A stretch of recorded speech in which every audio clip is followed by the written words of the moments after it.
चलिए, तो आज का जो हमारा जो टॉपिक है वो है जय विकास के प्रमाण।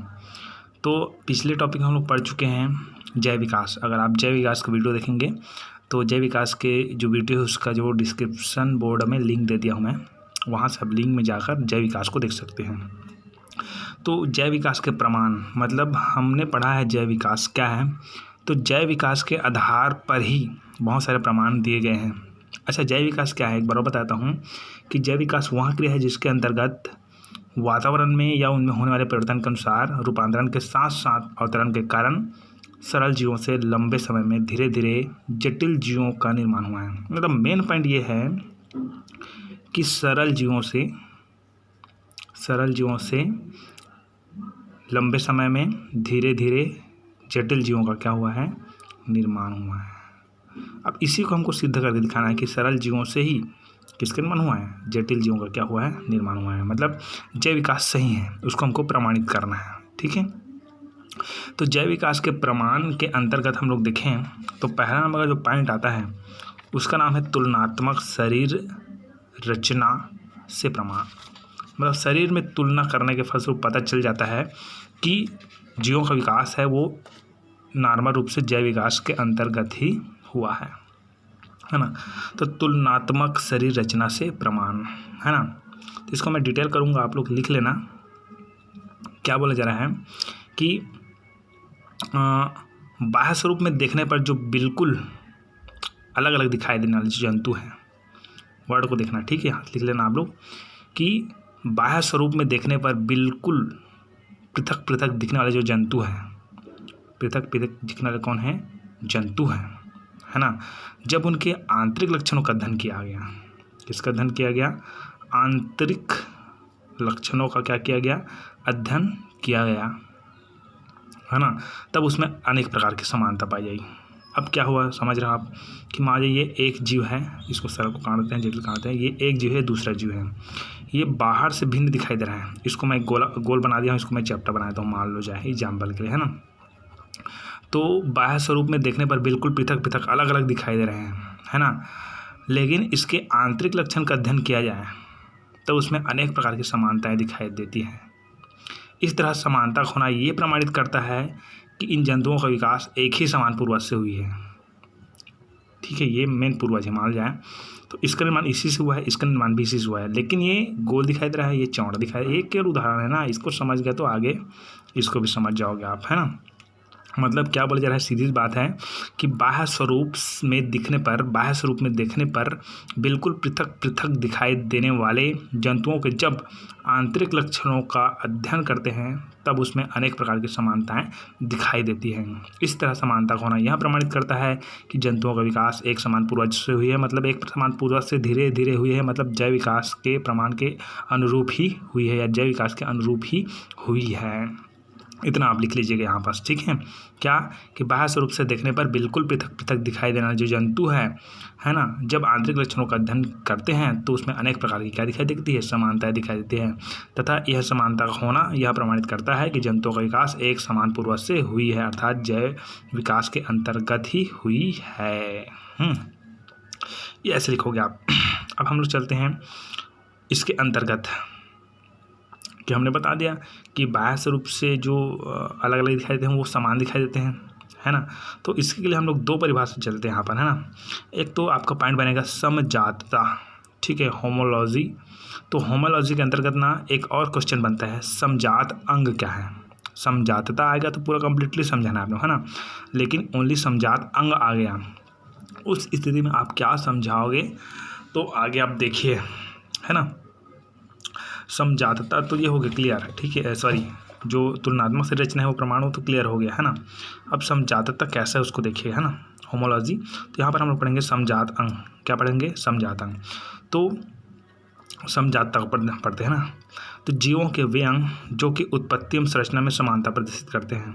देखिए भ्रूण की उत्पत्ति होती है ना, तो एक्चुअली में हम लोग जब पिछले अध्याय में पढ़ेंगे ना तो वहाँ देखेंगे जो 3 स्तर होता है, ठीक है, एक्टोडर्मा, मिजोडर्मा और एंडोडर्मा। एक्टो है ना, ये एंडो है, ये मिजोडर्मा है। तो शरीर के जितने भी अंग हैं, जितने भी हमारे शरीर के अंतर्गत आने वाले जितने भी अंग हैं, सबका निर्माण इसी के अंतर्गत ही होता है। एक्टोडर्मा, मेसोडर्मा, एंडोडर्मा। हृदय का निर्माण कहीं ना कहीं से होता है, मस्तिष्क का निर्माण होता है, चमड़ी का निर्माण होता है, पूरा शरीर का अंग है, सबका निर्माण इसके किसी न किसी परत के माध्यम से होती है ना। तो क्या बोला जा रहा है कि जीवों के वे अंग जो कि उत्पत्ति एवं संरचना में समानता रखते हैं। जैसे कि मान एग्जाम्पल के लिए क्या दे रहा हूँ, मान एक हमारे एक अंग का नाम है ए और दूसरे अंग का नाम है बी। एक अंग का नाम है ए, दूसरे अंग का नाम है बी। इसका निर्माण है एक्टोडर्म से हुआ है, मान लो जाए एग्जाम्पल के लिए ना, ऐसा कुछ हुआ नहीं है। अब बी का निर्माण भी एक्टोडर्म से हुआ है, बात समझ आ रही है। चलिए दूसरा अंग का, एक अंग हमारे पास सी है, एक अंग हमारे पास डी है। तो सी का निर्माण एंडोडर्म से हुई है, तो डी का निर्माण एंडोडर्म से हुई है। ठीक है, तो ये सी और डी ये समान है क्योंकि इसमें एंडोडर्म से हुई इसका निर्माण। ए और बी समान है क्योंकि इसका निर्माण एक्टोडर्म से हुई है। अब ए और सी को देखो, ए का निर्माण एक्टोडर्म से हुई है और सी का निर्माण एंडोडर्म से हुई है ना। तो ये दोनों असमान हो गया ना। तो यहाँ पर क्या बोला है, जीवों के वो अंग जो कि उत्पत्ति में संरचना में समानता रखते हैं, मतलब ये जो ए और बी है ये एक्टोडर्म से हुआ है, मतलब ये समानता रखते हैं। बात समझ आ रही है, ए और बी। तो जीवों के वे अंग जो कि उत्पत्ति में संरचना में समानता रखते हैं तथा कार्यों में भिन्नता प्रदर्शित करते हैं। ये जो उदाहरण हम लोग लाते हैं कहाँ से आता है हमको खुद पता नहीं होता है ना, लेकिन आ ही जाता है। ठीक है, तो जीवों के वे अंग जो कि उत्पत्ति तथा संरचना में समानता रखते हैं तथा कार्यों में भिन्नता प्रदर्शित करते हैं। अब देखिए ए और बी दोनों का निर्माण कहाँ से हुआ है, एक्टोडर्म से हुआ है, लेकिन ए का कार्य कुछ अलग है, बी का कार्य भी कुछ अलग है। दोनों का कार्य सेम नहीं है, लेकिन उत्पत्ति कहाँ हुई, एक जगह से हुई है। समझ आ रही है। तो जीवों के वे अंग जो कि उत्पत्ति तथा संरचना में समानता रखते हैं, ठीक है, तथा कार्यों में भिन्नता प्रदर्शित करते हैं, समजात अंग कहलाते हैं। ठीक है, तो एग्जाम्पल के लिए समजात अंग के बहुत सारे उदाहरण है ना। तो उसमें से 2-3 उदाहरण बता रहा हूँ आपको। मेढक के पैर, ठीक है, मेढक के अग्र पैर, ठीक है, और मेढक के अग्रपाद देख लेते हैं, और एक आध है चमगादड़ के पंख देख लेते हैं, मनुष्य के हाथ देख लेते हैं, मनुष्य के हाथ देख लेते हैं, ठीक है, मनुष्य के हाथ, ठीक है, ओके। तब देखते हैं, आप देखिए ना, इसी को मैं ये जो मैं परिभाषा दिया हूँ इसको मैं बताता हूँ इसमें मिला के। तो जीवों के वे अंग जो कि उत्पत्ति में संरचना में समानता रखते हैं, तो मेढक के जो अग्रपाद है उसका निर्माण भी एक ही जगह से हुआ है और मनुष्य के हाथ का निर्माण भी एक ही जगह से ही हुआ है।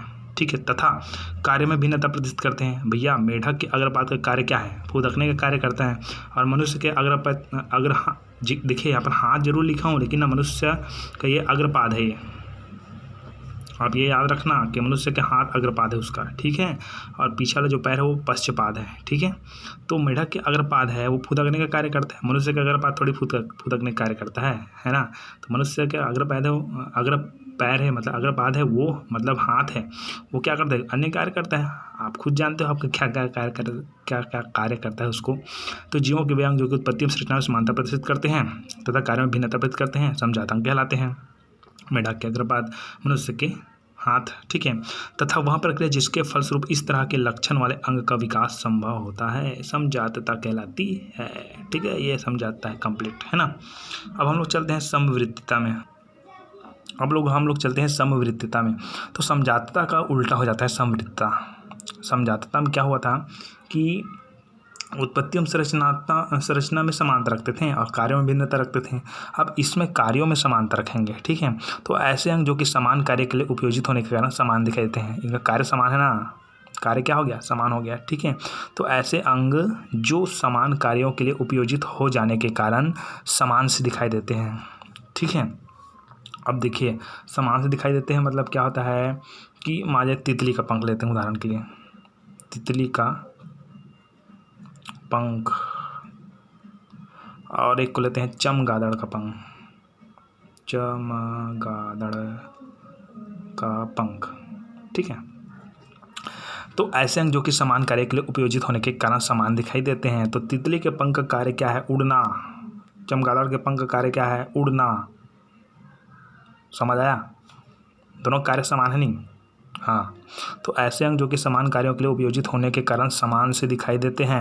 मतलब तितली का पंख भी उड़ने का कार्य करता है और चमगादड़ का पंख भी उड़ने का कार्य करता है, मतलब दोनों का समान कार्य है, परंतु भ्रूणी उत्पत्ति और विकास में तथा मौलिक रचना में भिन्नता प्रदर्शित करते हैं। मतलब ये तितली के जो पंख है उसका विकास है किसी अन्य चर्म से हुआ है, एंडोडर्म, एक्टोडर्म, मेसोडर्म, किसी अन्य चर्म से हुआ है, ठीक है।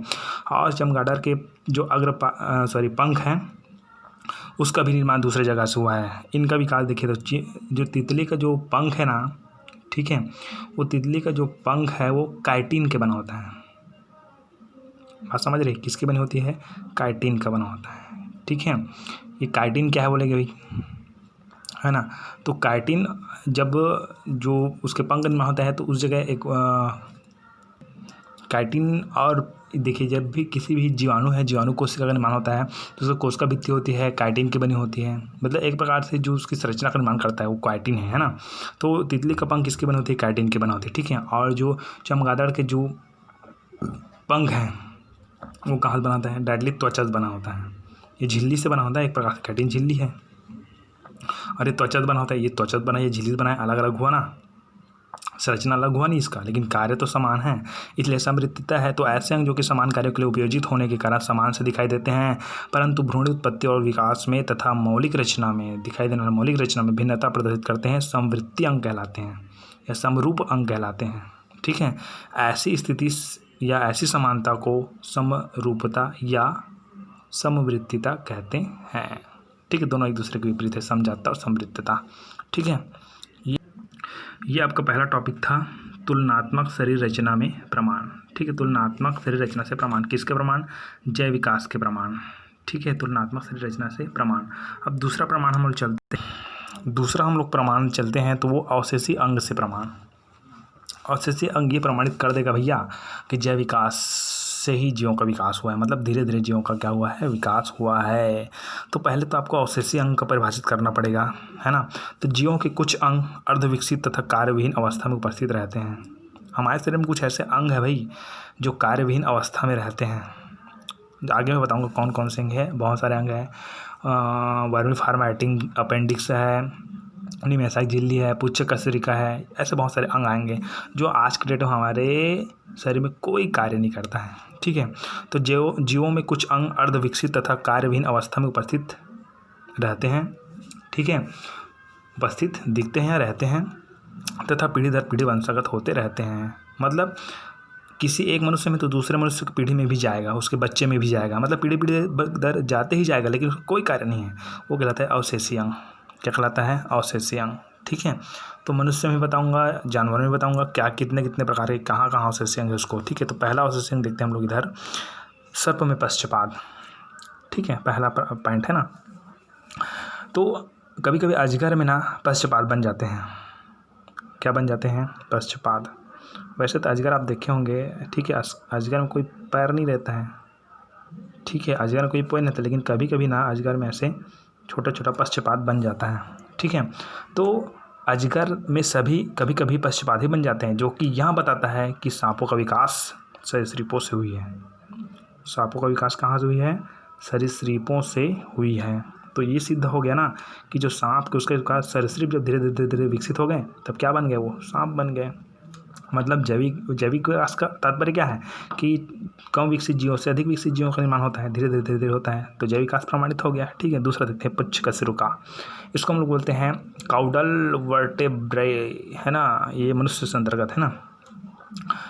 मनुष्यों में पुच्छ कशेरुका, जो मनुष्य का जो रीढ़ की हड्डी है उसके जो लास्ट पॉइंट है, लास्ट भाग है, जहाँ पर बंदर का पूंछ रहता है ना, वही पास तो बंदर का पूंछ रहता है, वही पास के बारे में बात कर रहा हूँ, है ना। पुच्छ कशेरुका, पुच्छ मतलब पूंछ से संबंधित नहीं लग रहा है जी, तो पुच्छ कशेरुका। तो मनुष्यों में इसका जो पॉइंट मैं लिख नहीं रहा हूँ ना, आप लोग लिखना है, ठीक है। पुच्छ कशेरुका, तो मनुष्यों में पुच्छ कशेरुका की उपस्थिति, पुच्छ कशेरुका की उपस्थिति यह दर्शाता है कि इसका विकास पूंछ वाले जंतुओं से हुई है। कहाँ से हुई है? पूंछ वाले जंतुओं से हुई है, ठीक है।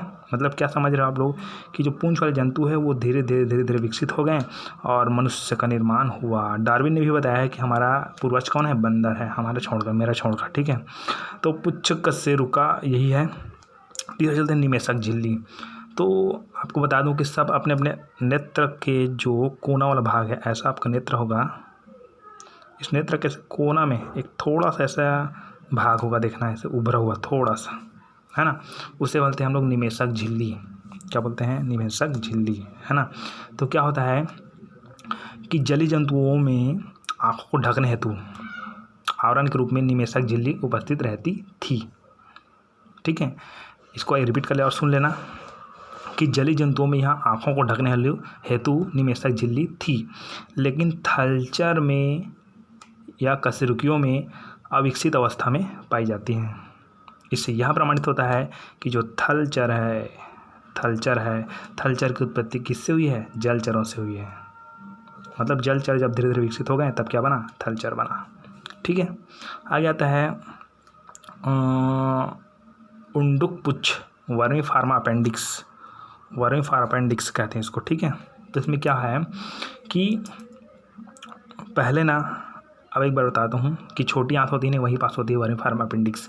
छोटी आंत का जो लास्ट वाला भाग होता है ना, वही पास होता है वर्मीफार्मा अपेंडिक्स, है ना। छोटी आंत और बड़ी आंत हम लोग पढ़ेंगे या पढ़ चुके होंगे पिछले कक्षाओं में, तो वहीं पर वर्मीफार्मा अपेंडिक्स के बारे में बताया जाता है ना, ठीक।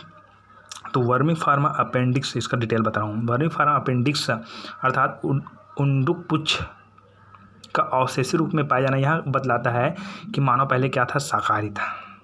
क्या था वो, शाकाहारी था, ठीक है। तो शाकाहारी था तो यह जो अंग है अर्थात उंडुक पुच्छ है, अरे इंग्लिश में बोलता हूँ ज़्यादा बेटर लगता है मेरे को, वर्मीफार्मा अपेंडिक्स, ठीक है। तो सबसे पहले फिर से बता रहा हूँ मैं एक बार, ठीक है, कि वर्मीफार्मा अपेंडिक्स अवशेषी रूप में पाया जाता है। तो अवशेषी रूप में पाया जाना यह बतलाता है कि मानव पहले क्या था, शाकाहारी था।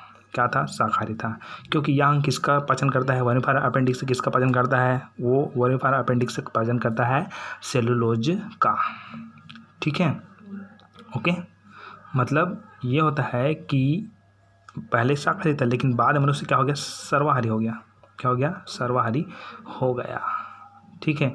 इससे इस जो अंग है वर्मीफार्मा अपेंडिक्स है, इसकी उपयोगिता कम होने लगी, ठीक है। अतः धीरे धीरे ये कौन सा अंग में परिवर्तित हो गए, अवशेषी अंग में परिवर्तित हो गए हैं। मतलब इससे ये सिद्ध है कि जो शाकाहारी जंतु होते हैं उससे धीरे धीरे विकसित होते हुए सर्वाहारी जंतु का क्या हुआ, निर्माण हुआ, सिद्ध बात है, ठीक है। अगला पॉइंट आता है अकल दांत। कभी कभी आप लोग सुने होंगे कि बुजुर्ग लोग बोलते हैं अक्ल के दांत है कि नहीं है करके, वही अकल दांत है, ठीक है। जो मोलर दांत होता है, दांत के बारे में बताएं तो केनाइन दांत होता है, इंसीजर दांत होता है और मोलर दांत होता है। मोलर, प्रीमोलर, ठीक है, जो पीछे तरफ होता है ना, जैसे कि ये दांत देखते हैं ऐसे, ये तो इधर जो पीछे तरफ होता है इसको मोलर दांत बोलते हैं, ठीक है। अधिकतर ना जो मोलर दांत है, जो बीच का दांत है वही बस ज़्यादा कटता है। अगर आपको मोलर दांत के बारे में जानना है तो भैया आगे और पीछे आप देख सकते हैं, या मेरे से कॉन्टेक्ट कर सकते हैं, क्या है मोलर दांत, है ना, सभी दांत के बारे में बता दूंगा आप लोगों को, ठीक है। तो केवल अभी जाएंगे अकल दांत, ठीक है। तो सभी प्राइमेट्स मतलब बंदर वर्ग बोलते हैं, ठीक है। सभी प्राइमेट्स में स्तनी में तीसरे मोलर दांत, देखना तीसरा नंबर का जो मोलर दांत है ना, वो तीसरा नंबर का मोलर दांत का कोई कार्य नहीं होता है, जो चबाने का कार्य करता है वो बीच का ही करता है ना। तो सभी प्राइमेट्स में स्तनी में तीसरे मोलर दांत की उपस्थिति यह लक्षण के रूप में दर्शाता है, ठीक है। यह देखा जाता है कि मनुष्य में इस दांत की आवश्यकता नहीं होती है, अतः यहाँ क्या होते हैं, देर से निकलते हैं, अर्धविकसित होते हैं, मतलब क्या होते हैं, सीधी बात ये अवशेषी अंग के अंतर्गत आते हैं, ठीक है, ओके। ये अकल दांत हो गया। ये हमारा 2 प्रमाण हो गया। एक तो पहला प्रमाण हो गया आपका तुलनात्मक संरचना प्रमाण, दूसरा प्रमाण हो गया आपका वर्गीकरण से प्रमाण और अवशेषी अंग से प्रमाण, और तीसरा प्रमाण है यहाँ पर C, वो है वर्गीकरण से प्रमाण, ठीक है। तो वर्गीकरण से प्रमाण है क्या है है ना, कि वर्गीकरण मतलब अलग अलग वर्गीकरण किया गया था। ठीक है, समान लक्षण वाले जीवों को साथ साथ रखा है और भिन्न प्रकार के लक्षण वाले जीवों को अलग अलग रखा जाता है, इसलिए ज़्यादा इंपॉर्टेंट इसलिए नहीं बता रहा हूँ इसको। ठीक है, चौथा पढ़ते हैं हम लोग संयोजी कड़ियों से प्रमाण। ठीक है, कहाँ से प्रमाण? संयोजी कड़ियों से प्रमाण। अच्छा, हम किसको प्रमाणित कर रहे हैं भाई? जैव विकास हो। जैव विकास मतलब नॉर्मल जीवों से ही बड़े जीवों का निर्माण हुई है, मतलब सरल जीवों से कठिन जीवों का, जटिल जीवों का निर्माण हुआ है, इसको प्रमाणित कर रहे हैं। तो संयोजी कड़ियों से प्रमाण, है ना। तो इसमें देखिए ये अलग से पॉइंट भी बन जाता है, संयोजी कड़ियों प्रमाण अलग से पॉइंट भी बन जाता है। तो इसका पॉइंट है जीवाश्म संयोजी कड़ियाँ, जीवाश्म संयोजी कड़ियाँ। तो ऐसे जीव जाति जिसमें समीप के दो जीव जातियों के लक्षण उपस्थित होते हैं। ठीक है, ऐसी जीव जाति जिसमें समीप के दो जीव जाति के लक्षण उपस्थित होते हैं। ठीक है, ऐसी जीव जातियाँ जिसमें समीप के दो जीव जातियों के लक्षण उपस्थित होते हैं। अब देखिए मैं एक जीव जाति बता रहा हूँ, ये इसको हम लोग बोलते हैं आर्कियोप्टेरिक्स। क्या बोलेंगे? आर्कियोप्टेरिक्स। एक माजा ये अवशेषीय अंग है ना, सॉरी अवशेष नहीं है, तो ये बहुत पुराना है जो अभी मिलता नहीं है ना। अब ये माजा एक जीव था।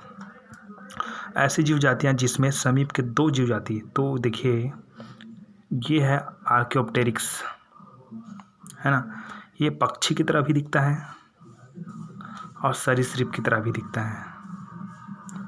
पक्षी की तरह भी दिखता है, सरीसृप की तरह भी दिखता है। मतलब सरीसृप माजा श्रेष्ठ जाति है, यह पक्षी का श्रेष्ठ जाति है, और सरीसृप है वो थोड़ा कम श्रेष्ठ जाति है।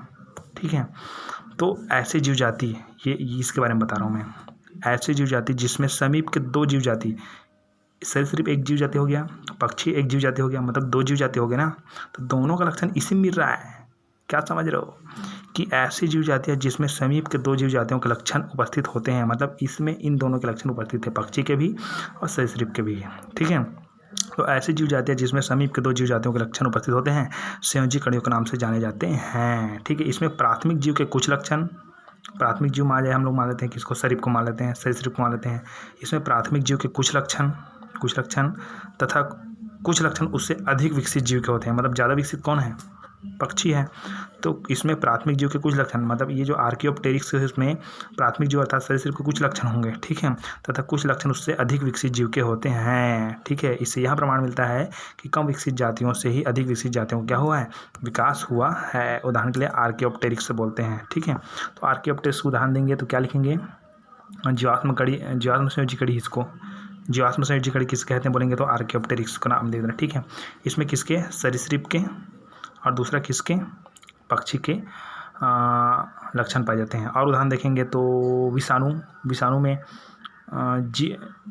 जीवित और अजीवित जीव के लक्षण पाए जाते हैं। जीवित के भी पाए जाते हैं, अजीवित के भी पाए जाते हैं, अर्थात निर्जीव और सजीव के बीच की कड़ी होती है विषाणु। ठीक है, आर्कियोप्टेरिक्स तो एक उदाहरण हो गया। दूसरा उदाहरण विषाणु का तीसरा उदाहरण है बेलेनोग्लासस, ये तीसरा उदाहरण है। इसमें कार्डेटा के भी कुछ लक्षण होते हैं और नॉन कार्डेटा के भी कुछ लक्षण होते हैं। ये संग आप पढ़ चुके होंगे, कार्डेटा और नॉन कार्डेटा, और बहुत सारे उदाहरण हैं। तो इतना उदाहरण काफ़ी आपके लिए। ठीक है, इतना उदाहरण में आप कंप्लीट कर लीजिएगा। ठीक है, संयोजी कड़ियों के पक्ष से प्रमाण, है ना। आगे भ्रौणकी से प्रमाण पढ़ेंगे, है ना। और बाकी आप कुछ दिक्कत हो तो आप मेरे नंबर में कांटेक्ट कर सकते हैं। ठीक है।